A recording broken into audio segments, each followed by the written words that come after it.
चलिए दोस्तों नमस्कार। आप सभी लोगों का बहुत बहुत स्वागत है हमारे चैनल प्राचीन ज्ञान में। दोस्तों बुराई पर अच्छाई के जीत को विजयदशमी के रूप में हम सब मनाते हैं, क्योंकि बुराई पर अच्छाई की जीत हुई थी। प्रभु राम जी ने रावण को मारा था। तो दोस्तों विजयदशमी जिसे हम अपराजिता के दिन भी मानते हैं। दोस्तों आज का जो वीडियो बहुत ही सुंदर है।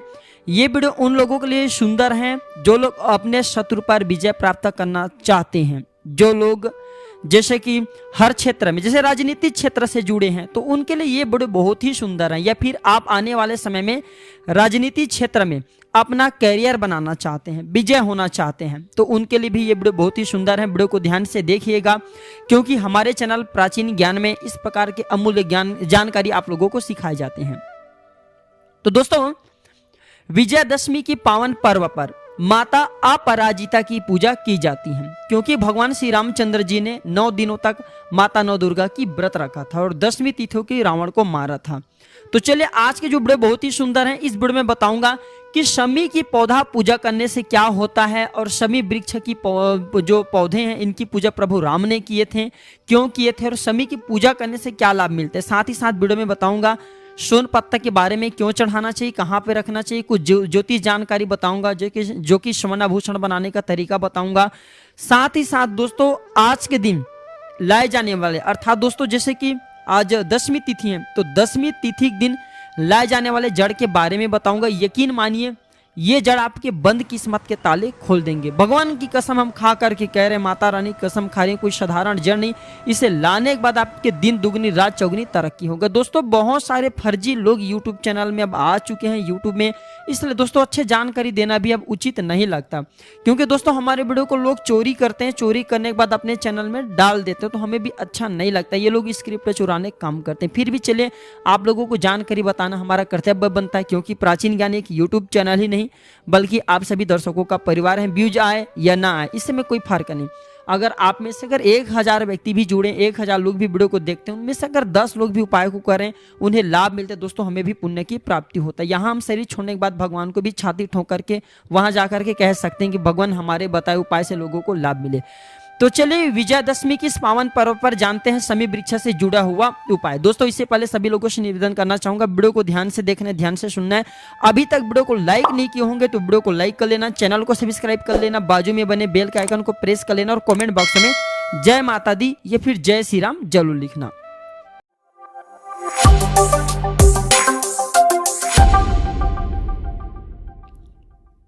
तो शमी वृक्ष की पौधे, दोस्तों धर्म शास्त्र में शमी वृक्ष को कल्प वृक्ष माना जाता है। शमी की जो पौधा है इसे कल्प वृक्ष माना जाता है। जिस प्रकार कल्प वृक्ष के नीचे में रह करके जिस भी वस्तु का आप ध्यान करते हैं, जो वस्तु की आप कल्पना करते हैं, वह वस्तु तुरंत ही प्रकट हो जाता है। लेकिन दोस्तों शमी वृक्ष जो है ये भी कल्प वृक्ष है, इसके सामने में जिस भी भौतिक सुख का मांग करते हैं वह भौतिक सुख आपको जरूर प्राप्त होता है। शमी वृक्ष की पूजा स्वयं भगवान नारायण ने, अर्थात प्रभु राम ने, जब भगवान नारायण राम अवतार धारण किए तब प्रभु राम ने रावण को मारने से पहले, जब विजयदशमी के दिन रावण पर विजय प्राप्त करने से पहले 10वीं दिन शमी वृक्ष की पूजा करके प्रभु राम ने रावण को मारने के लिए गए थे। तो शमी वृक्ष की पूजा क्यों करते हैं, और आज भी सभी लोग शमी वृक्ष की पूजा करते हैं। तो शमी वृक्ष जो शमी वृक्ष है इसे माता अपराजिता के स्वरूप माना जाता है। इसलिए मैं बोला ना कि जो लोग राजनीतिक क्षेत्र से जुड़े हैं उनके लिए ये वीडियो बहुत ही सुंदर है। तो शमी जो वृक्ष है इसे माता अपराजिता के स्वरूप माना जाता है, माता नौ दुर्गा के स्वरूप माना जाता है। ऐसा माना जाता है अगर जीवन काल में एक बार बस अब 10वीं तिथि को शमी वृक्ष की पूजा कर ले, शमी वृक्ष की पूजा कर ले, तो कभी भी आप शत्रु से पराजित नहीं होंगे। लेकिन भाई आपके नेक अच्छा होना चाहिए, दिल साफ होना चाहिए, माता सभी की पुकार सुनती है। नुकसान करने के लिए किसी की आप जो शमी वृक्ष की पूजा करके नुकसान करने के लिए जा रहे हो तो फायदा नहीं मिलेंगे, आपके उल्टे हो सकते हैं। लेकिन हाँ राजनीतिक क्षेत्र से जुड़े हैं, आप अच्छे आदमी हैं, नेक व्यक्ति हैं, सफलता चाहते हैं, तो शमी वृक्ष की जरूर पूजा करें। तो प्रभु राम ने रावण से युद्ध करने से पहले और रावण के वध करने से पहले 9 दिनों तक वैसे उपवास व्रत रखने के बाद 10वें दिन शमी वृक्ष की पूजा किया था और शमी वृक्ष की पूजा करने के बाद शमी वृक्ष से आशीर्वाद प्राप्त किया और जा करके फिर रावण को मार पाया था। आप यकीन मानिए शमी वृक्ष की पूजा करने से लोगों को सफलता मिलती है। रावण क्या है दोस्तों, बुराई को हम रावण बोल सकते हैं, हमारे मन में छुपे पाप को रावण बोल सकते हैं, गरीबी को भी हम रावण बोल सकते हैं। रावण कोई एक व्यक्तिगत राक्षस ही नहीं बल्कि सबके अंदर में छुपे एक गलत भाव वही रावण है। तो ये गलत भाव रूपी रावण को मारेंगे। दूसरी बात दोस्तों, घर से गरीबी भी मिटाने का काम करते हैं। जो शमी वृक्ष की पूजा है आप इनके करते हैं, गरीबी मिटाते हैं। इसके साथ साथ दोस्तों जो लोग राजनीतिक क्षेत्र से जुड़े हैं ऐसे व्यक्ति शमी वृक्ष की पूजा करते हैं। आप यकीन मानिए राजनीतिक क्षेत्र में आपको जरूर सफलता मिलेंगे, आप विजय की प्राप्ति करेंगे 1001% हम दावे के साथ कहते हैं। लेकिन आप अच्छे व्यक्ति होना चाहिए, सज्जन व्यक्ति शमी वृक्ष की पूजा करते हैं तब लाभ मिलते हैं। जो लोग तंत्र क्षेत्र से जुड़े हैं, जैसे किसी को नुकसान करें, ऐसे व्यक्ति पूजा न करें, आपकी नाश कर सकते हैं शमी वृक्ष। अब जानते हैं पांडव ने क्यों किया था शमी वृक्ष की पूजा। क्योंकि भाई पांडव ने भी वनवास के दौरान अपने हथियार को शमी वृक्ष के नीचे में छुपा करके रखे थे और जैसे इनके वनवास पूर्ण हुए, जब महाभारत युद्ध होने वाला था उस समय पांचों भाई पांडव ने भी शमी वृक्ष की पूजा की और शमी वृक्ष की पूजा करने के बाद ही शमी वृक्ष के पुण्य के प्रताप के कारण ही, ये फिर यूं बोलूं तो शमी वृक्ष के आशीर्वाद के कारण ही पूरे 100 कौरवों को मार पाए थे। यहाँ तक कि द्रोणाचार्य और जितने भी बड़े बड़े जो धुरंधर योद्धा थे सबको मार पाए थे। तो यकीन मानिए पेड़ पौधे ईश्वर के स्वरूप हैं, पेड़ पौधे के आशीर्वाद से व्यक्ति का कल्याण जरूर होता है। जो शमी वृक्ष है इसे विजय का प्रतीक माना जाता है, साक्षात माँ अपराजिता है जिनके ऊपर, जैसे कि बर्बरी को साक्षात माँ अपराजिता का आशीर्वाद प्राप्त था। दोस्तों चाहे तो बर्बरिक एक ही बाण से संपूर्ण महाभारत को समाप्त कर सकता था, एक ही बाण से। वो चाहते तो दूसरे बाण से, एक बाण में लक्ष्य भेदन करते थे, दूसरे बाण में मारते थे, तीसरे बाण में चाहते तो संपूर्ण सृष्टि का विनाश कर सकता था। तो अपराजिता भैया जिन्हें सिद्ध हो जाए, अपराजिता कोई साधारण माता नहीं, अपराजिता जो अपराजिता के भक्त होते हैं उन्हें हर क्षेत्र में सफलता मिलती भी। मैं नवरात्रि के दौरान भी कुछ लोगों को बताया था कि अपराजिता स्तोत्र आता है, अब इनके पाठ करें। अपराजिता स्तोत्र के पाठ करने से दोस्तों बहुत ही ज्यादा लाभ मिलते हैं, राजनीतिक क्षेत्र में आगे बढ़ते हैं। अगर आपके शत्रु आपके परेशान करते हैं वो बिल्कुल ही उनके चिथड़े उड़ा देती है माता, इतना पावर होती है माँ अपराजिता में। तो माँ अपराजिता अगर आप जो है शमी वृक्ष की पूजा करते हैं 10वीं के दिन तो आपके ऊपर में प्रश्न रहता है, आपको खूब तरक्की देते हैं। अब चलिए जानते हैं कि शमी वृक्ष की पूजा कैसे करें, क्योंकि हर लोग बोलते हैं अपने वीडियो में कि शमी वृक्ष की पूजा करें और इस दिन रावण को शमी के पत्ते भी चढ़ाते हैं। बहुत सारे लोग रावण को भी शमी के पत्ते चढ़ाते हैं, भगवान भोलेनाथ को चढ़ाते हैं, माता पार्वती को चढ़ाते हैं, माता दुर्गा को चढ़ाते हैं, शमी के पत्ते चढ़ाते हैं। तो शमी की पूजा हम किस प्रकार से करें? शमी की पूजा करना बहुत ही साधारण है, जनसाधारण से जनसाधारण व्यक्ति भी शमी वृक्ष की पूजा कर सकते हैं।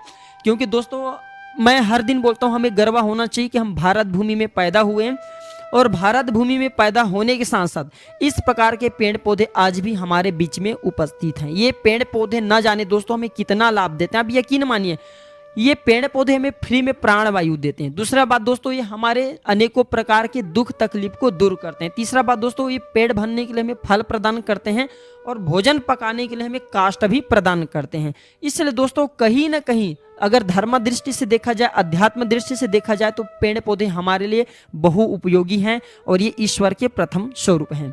तो शाम के समय अब शमी वृक्ष के नीचे में घी का दीपक या फिर सरसों तेल का दीपक जरूर जलाना। अगर माँ अपराजिता के नाम लेकर क्या बोलना कि माता अपराजिता आपकी आशीर्वाद प्राप्त करने हेतु आज जो मैं शमी वृक्ष के नीचे में घी का दीपक जला रहा हूँ। इसके बाद आप जो घी का दीपक जलाइए 1001% आप हर क्षेत्र में विजय प्राप्त करेंगे। जब दोस्तों किसी क्षेत्र में आप कदम रखते हैं तो आपके अपने ही पैर खींचने लगते हैं, एक दूसरे के पैर खींचने में लगे होते हैं, लोग आगे बढ़ते हुए देख नहीं सकते। तो दोस्तों शाम के समय आप जो है घी का दीपक आप जो है शमी वृक्ष के नीचे में जलाइए, आप हमेशा अपराजित रहेंगे। एक ही दिन बस जलाइए, आपको डेली जलाने की जरूरत नहीं, केवल 10वीं के दिन शाम के समय में आपको जलाना है।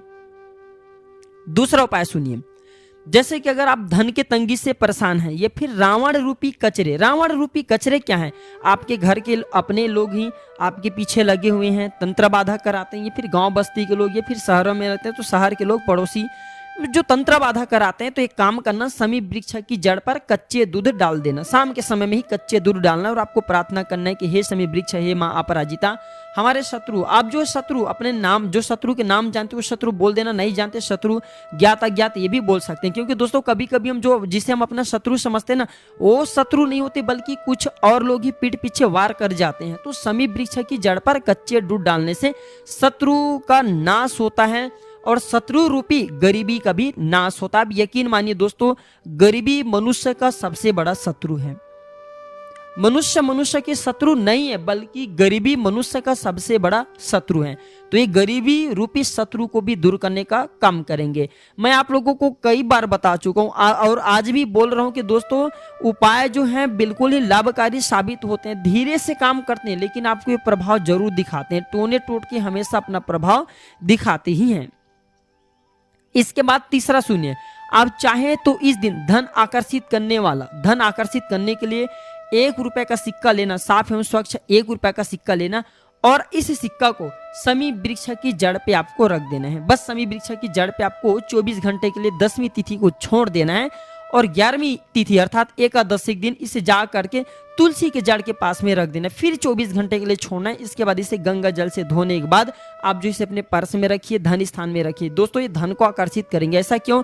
क्योंकि माता अपराजिता के आपको आशीर्वाद मिलेंगे, नव दुर्गा की मिलेंगे, साथ ही साथ मिट्टी पर रखते हैं जैसे कि समी की या फिर तुलसी की मिट्टी के। तो तुलसी को जो एकादशी तिथि होता है इस दिन भगवान नारायण तथा माता लक्ष्मी तुलसी वृक्ष पर वास करते हैं। तो दोस्तों ये जल्दी जागृत होंगे और ये धन खींचने वाला फिर सिक्के बन जाएंगे। दोस्तों इसलिए भी कहते हैं ना कि चमत्कार को नमस्कार। अब चलिए और जानकारी की तरफ बढ़ते हैं। धार्मिक उपाय ही बता रहा हूं, इसके बाद मैं आप लोगों को तांत्रिक और ज्योतिष उपाय बताऊंगा। दोस्तों क्यों चढ़ाए जाते हैं सोन पत्ता? बहुत सारे लोग रावण जी को सोन पत्ता चढ़ाते हैं। भैया हमारे वीडियो में देख लीजिए, इसे बोलते हैं सोन पत्ता हमारे छत्तीसगढ़ में, और इसे आपके यहाँ किस नाम से जानते हो आप लोग हमें कमेंट सेक्शन में जरूर बताइएगा। इसे सोन पत्ता बोला जाता है, इसे आपके यहाँ किस नाम से जानते हैं हमें जरूर बताइए। बहुत सारे लोग क्या बोलेंगे, गुरुजी ये कचनार की पत्ते हैं। तो चले दोस्तों चलते हैं फिर। तो रावण जो है सोने रत्न का स्वामी था। रावण कौन था? रावण जो है सोने रत्न का स्वामी था, स्वर्ण का स्वामी था। इसलिए दोस्तों आपने देखा होगा रावण की जो महल था वो भी सोने का बना हुआ था। दूसरी बात दोस्तों, रावण जी जो है वनस्पति का बहुत बड़े ज्ञान रखता था। मैं रावण के अवगुण को दूर करता हूं, लेकिन दोस्तों मैं रावण की पूजा करता हूं। रावण एक बहुत बड़ा ब्राह्मण था, रावण के पास अनेक गुण था। अगर ज्योतिष शास्त्र और लाल किताब को देखें तो रावण न जाने नवग्रह मंडल को, आकाश मंडल को बंदी बना करके रखा था। और दोस्तों ये रावण जो है भगवान शिव का बहुत बड़े भक्त था। आज भी रावण के द्वारा रचित शिव तांडव स्तोत्र का गान सभी लोग करते हैं। भैया रावण कोई साधारण नहीं, वनस्पति विज्ञान का परम ज्ञाता था, इसलिए रावण हमारे लिए अग्रणी है। दूसरी जो प्रभु, हम नारद जी को काफी दिल से मानते हैं, नारद जी की भी हमने पूजा की है। नारद जी को भी हम दिल से इसलिए मानते हैं क्योंकि नारद जी को भी वनस्पति का अच्छा ज्ञान था। और दोस्तों ये नारद जी और ये जो रावण, ये दोनों मस्तक ज्ञान का बहुत बड़े विद्वान पंडित था। किसी के मस्तक देकर के भविष्य बता सकता था। इसके बाद रावण को पारद विज्ञान का अच्छा ज्ञान था। रावण जो है पारद विज्ञान का कम से कम 100 से ऊपर संस्कार करने में पारंगत थे। अब आप लोग ये भी नहीं जानते होंगे पारद ज्ञान क्या। चलिए छोड़िए, चलते हैं जानकारी की तरफ। तो विजयदशमी के दिन आप एक काम करना, आपको लेना है सोन पत्ता। कम से कम आपको 10 सोन पत्ता लेना है, साफ स्वच्छ सोन पत्ता लेना है। कई जगह से सोन पत्ता इसे स्वर्ण के नाम से जानते हैं। तो ये आपको सोन पत्ता लेना है और इसमें आपको थोड़ी थोड़ी सिंदूर लगा देना है। 10 पत्ता लेना है, इसमें थोड़ी थोड़ी सिंदूर लगा देना है और इसे माता दुर्गा को भेंट करना है। आप यकीन मानिए दोस्तों, हर क्षेत्र में आप सफलता प्राप्त करेंगे, विजय प्राप्त करेंगे, इसमें संदेह बिल्कुल ही नहीं है। एक उपाय और सुनिए, 10वीं तिथि के दिन घर के जो आपके आभूषण हैं, जो आप घर में आभूषण रखते हैं और आप चाहते हैं कि उस आभूषण पर किसी की नजर न लगे, किसी की हाय बददुआ न लगे, और आप चाहते हैं कि धन दौलत आपके घर में निरंतर बढ़ते रहें, तो घर के जो आभूषण है दोस्तों उसे स्वर्ण माना जाता और सोन पत्ती को भी स्वर्ण माना जाता था। प्राचीन समय में जो रावण था, मंत्र के आधार पर जो स्वर्ण पत्ता नाम की जो पौधे हैं, इससे मंत्र के प्रभाव से बिल्कुल ही दोस्तों ये स्वर्ण बनाए थे। तब से इसे स्वर्ण पत्ता माना जाता है। स्वर्ण के पत्ते थे दोस्तों लंका में, लेकिन आज नहीं है। तो ये पत्ते स्वर्ण में रखने से दोस्तों इस स्वर्ण के आभा मंडल को बढ़ाते हैं, लक्ष्मी को आकर्षित करते हैं, शुभकारी होते हैं, गुणकारी होते हैं, कल्याणकारी होते हैं। स्वर्ण के साथ में जरूर रखा करें और आने वाले दशहरा के बाद ही से बदलते रहा करें। अब चलिए ज्योतिष ज्ञान की तरफ बढ़ते हैं।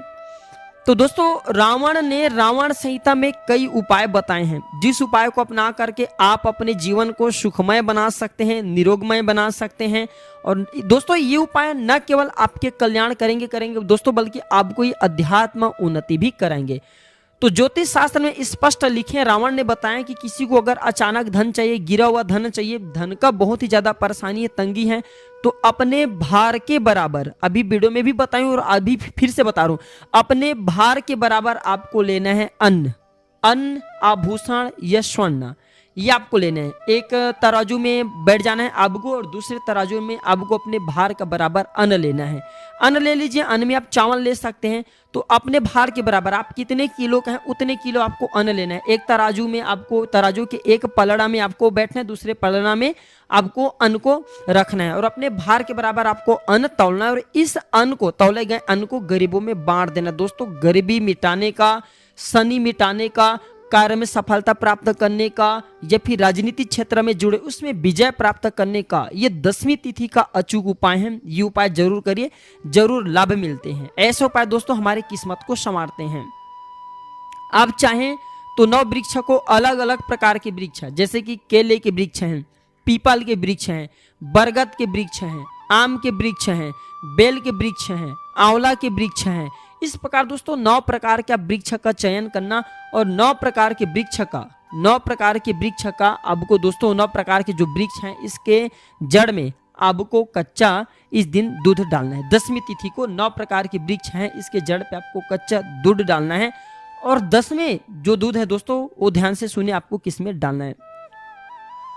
10वें दूध दोस्तों आपको भगवान शंकर जी के शिवलिंग को स्नान कराना है। और दोस्तों उस दूध को आप जब भगवान शंकर जी को डालेंगे तो उसके कुछ बूंद भगवान शंकर जी को चढ़ा रहे हैं हम, जो दूध हैं वो दूध भगवान शंकर को चढ़ाएंगे तो उसके नीचे में एक पात्र रख देना ताकि आप जो दूध इकट्ठे कर सके। इसके बाद 10वें दूध को दोस्तों आपको लेना है और इसे घर के सभी लोगों को थोड़ी थोड़ी मात्रा में 10वीं तिथि को पिलाना है। 9 प्रकार के वृक्ष पर डालना है। 10वें जो है दोस्तों आपको भगवान शंकर को स्नान कराना है। किसी भी समय आप जो 10वीं तिथि को कर सकते हैं। ये विजय प्राप्त करने का मैं दोस्तों कहा जाए तो एक प्रकार के गुप्त मंत्र बता रहा हूं, आपको जरूर सफलता मिलेंगे। किसमें सफलता मिलेंगे? कार्य क्षेत्र में, घर में अलक्ष्मी वो भगेंगे। अब बताना चाहूंगा दोस्तों भूत प्रेत टोना जादू या फिर जो नकारात्मक शक्ति आप इनसे परेशान है तो नवरात्रि के 10वीं तिथि के दिन धतूरे की जड़ जरूर लाना। धतूरे की जड़ लाना, छोटे से जड़ आपको गंगा जल में 2 घंटे के लिए डुबा करके रख देना। इसके बाद दोस्तों धूप दीप इत्यादि दिखा करके गले में धारण कर लेना। भूत प्रेत टोना जादू जितने भी नकारात्मक शक्ति आपके बाल बांका नहीं कर पाएंगे, जो आपको निरंतर नुकसान करने में तुले होते हैं, लगे होते हैं, ऐसे लोग भी आपके बाल बांका तक नहीं कर पाएंगे। एक उपाय जरूर करना मनोकामना पूर्ति करने के लिए। गौ माता के शरीर में संपूर्ण देवी देवता वास करते हैं। गौ माता के शरीर में संपूर्ण देवी देवता वास करते हैं। गौ माता के रोम से लेकर के प्रत्येक अंग देवी देवताओं से सुशोभित हैं, सज्जित हैं, देवी देवता वास करते हैं। तो दोस्तों ऐसा माना जाता है गौ माता के सिर पर हाथ फेरने से, गौ माता के सिर पर हाथ फेरने से पूर्वकृत पाप मिटते हैं, दोष मिटते हैं, कलह दूर होते हैं, कलेश दूर होते हैं, परेशानी दूर होते हैं। विजय दशमी के दिन अगर गौ माता के सिर पर हाथ फेरा जाए तो आप यकीन मानिए दोस्तों आपके हाथ फेरने से आपके पूर्वकृत सारे दोष दूर हो जाएंगे। और दोस्तों जिनके दोष दूर होते हैं ऐसे व्यक्ति खूब अध्यात्म उन्नति करते हैं। और माता से आप प्रार्थना करना 10वीं तिथि के दिन के हे माता हमें हमारे कार्य क्षेत्र में उन्नति प्राप्त हो, हमारी मनोकामनाओं को पूर्ण करे। बस माता की आपको सिर को, जो माता जो गौ माता है उनके सिर को आपको दोस्तों सहलाना है, उनके मस्तक पर आपको हाथ फेरना है।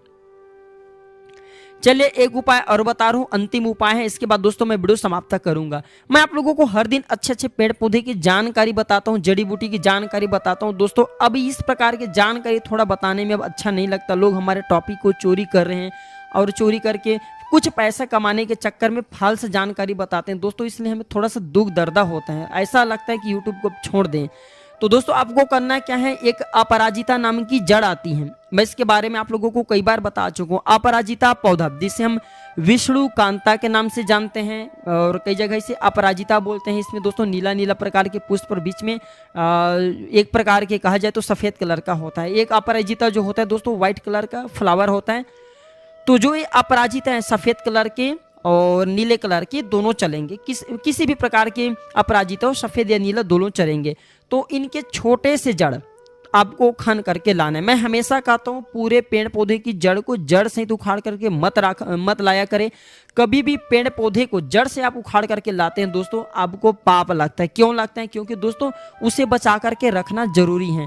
आप प्रकृति में जितने ज़्यादा भौतिक वस्तु का उपयोग करेंगे, प्रकृति से आपको उतना ही चीज़ लेना है दोस्तों जितना आपको ज़रूरत है, और एक्स्ट्रा लेते हैं आप उन्हें नुकसान करते हैं। प्रकृति माता भी रुष्ट होती है। कभी भी ध्यान रखिए, आवश्यकता से ज़्यादा चीज़ स्वयं लोगों की विनाश के कारण होते हैं, स्वयं की विनाश के कारण होता है। तो अपराजिता की जड़ लाना, छोटे से जड़ लाना, और आपको करना क्या है दोस्तों, इस जड़ को लाने के बाद सादे जल से धोने, सादे जल से धोने के बाद 5 अगरबत्ती का काड़ी जला करके आप जो है धुएं दिखा लेना, और इस जड़ को चांदी की ताबीज में 10वीं तिथि को अर्थात आप जो है विजयदशमी के दिन चांदी की छोटा सा ताबीज ले आना दोस्तों। चांदी की ताबीज आपको बहुत आसानी से मिल जाएंगे। नहीं मिल रहा है चांदी की ताबीज, कोई बात नहीं, आपके पास जो ताबीज है उस ताबीज में इसके छोटे से टुकड़े को डाल करके पहने लेना। अब इसका मैं फायदा बता रहा हूँ दोस्तों, आप हमेशा अपराजित रहेंगे, आप हमेशा अपने शत्रु से अपराजित रहेंगे, हमेशा आपको विजय मिलेंगे।